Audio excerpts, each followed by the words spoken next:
I have been gorging myself on fruit in Malaga. Grapes, cherries, pears and plums. And Madeleine's cooking has been wonderful. So much fresh ingredients. But eventually it was time to head off to the airport to catch my flight back to Brussels.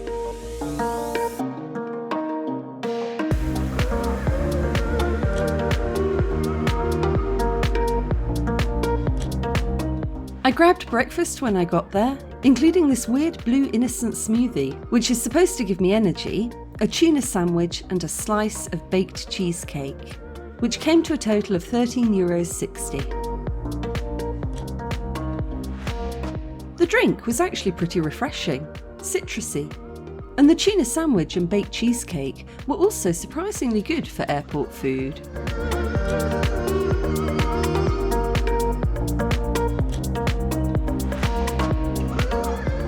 Okay, so I've just put my jacket and my belt in my wheelie case and taken out my laptop, which has to be taken out and go through security on its own. That usually travels in there. I've got my passport and my boarding pass ready to go. And I've put my bag of liquids in the top here, so I can just whip that out and put it on. Once I've got through security, I will take my belt out and put it on, and my jacket, and I'll put that back in here. Yeah, it's all a bit of a faff really. It's the kind of things that make flying really unpleasant and unappealing. If there were other ways of getting around as quickly, of course you'd take them, but there aren't, so we have to play the game. So I'm at Malaga Airport, just waiting to board a Ryanair flight to Brussels to go back to Harris and Rob. I'm going to spend a few days there, do some shopping, and then it's time to head back to Rwanda. So I'm feeling a bit flustered. It was not an easy kind of check-in. It was a bit kind of like stressful, but I'll talk about that another time, because I've definitely realised since being back in Europe, flying is my least favourite form of transport. It's not fun anymore. If there's another way to get somewhere, I would love to take it. But when you're talking about the distances like between Malaga in the south of Spain and Brussels in Belgium, it's such a long way that other forms of transport just aren't really practical. But anyway, we're just waiting, and the gate should open in about 20 minutes. And see you in Brussels. Although it was a Ryanair flight, the boards didn't display that, or the destination of the flight, which totally confused just about everybody boarding. I've never seen that happen at an airport before. But eventually we did reach our destination, and the first thing I did was head to the bathroom.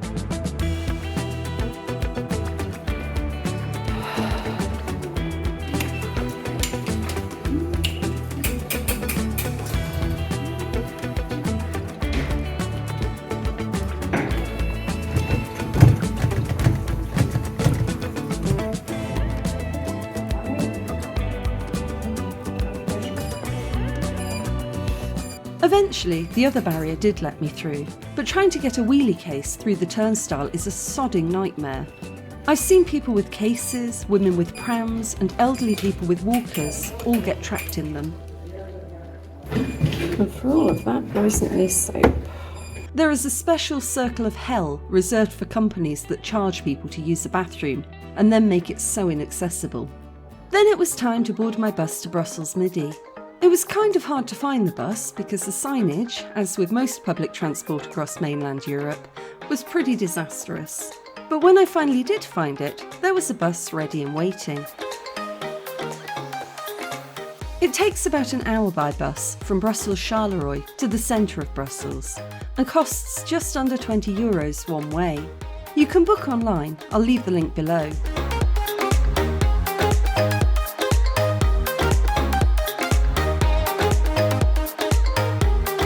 I arrived just as Harris clocked off work, so he met me at Midi, and we headed home to a wonderful vegan meal, and, most importantly, beer.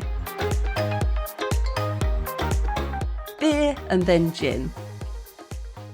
Hi guys, you probably recognise my surroundings. I'm back in Brussels with Harris and Rob. It blows my mind that I have spent 2 months travelling down through Europe, through France, through Spain, Morocco, and that took 2 months, and I flew back to Brussels in 2 hours.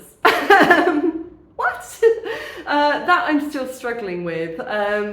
So yesterday was a bit of a long day. I left Madeleine's place, Madeleine and Dom, at 10:30 in the morning by Uber to the airport, 2-hour flight up to Brussels, and then an hour on the bus because the flight was cheap because it was landing at I think it's Brussels Charleroi Airport. But in my head, all I hear is Carleone Airport. So to me, it will always be the Godfather Airport. So I flew into Brussels Godfather Airport, took a bus for an hour to get to Brussels Midi. Harris met me there and brought me home. So yeah, it's been a heck of a trip. And as always happens at airports, I lost some of my personal items. Anybody who faces the challenge of liquids knows what I'm talking about. So on flights, you can only take 100 millilitres of product with you onto a plane, which is fine if you're doing a round trip and you're going somewhere for a weekend for a holiday and then you're going back to where you started, which I never do. I'm on a sort of an open ticket round Europe, so my next destination could be anywhere, and I generally don't go back the way I just came. So, you know, I do push it sometimes. I had one 150 milliliter bottle of face wash, and one, I think it was probably a bit bigger than that. It was probably about a 200 milliliter bottle of face cream, both of which had under 100 milliliters of liquid actually in them. They were old bottles, but I wanted to finish using them if I could. Because the problem is you can have liquids in your check-in luggage, no problem, but in order to check in a bag, you're then paying around anywhere, I think it's about 50 quid extra just to have a check-in bag. So if you risk it, if you try putting those slightly oversized bottles in your liquid collection, then the worst you have to do is just buy another 8 quid bottle or 6 quid bottle of moisturiser at the other end. So it's always worth, you know, trying it, because I took 3 flights with my liquids and nobody stopped me, and there was just that last one back to Brussels where they took out my face cream and my face wash. Like I say, under 100 millilitres of liquid in both of them, but the bottle itself is the size that they judge it by, because that's the world that we live in. So yeah, I mean, that's okay, but little did they know that before I left Benidorm, if you remember, I posted some clothes and some items to Harris and Rob so that they'd be here for me to pack to go back to Rwanda, where I have a really big luggage limit. And one of the things that was in my box was another full bottle of moisturiser. So hey, that, I feel like I've won. Even though it wasn't a competition, I feel like I've won. The box is here. It's a little bit battered and bruised. It seems like it did take quite a long time to get to Brussels, and it arrived in a less than perfect condition, but it's here, everything's in there, and I've got my moisturiser, so.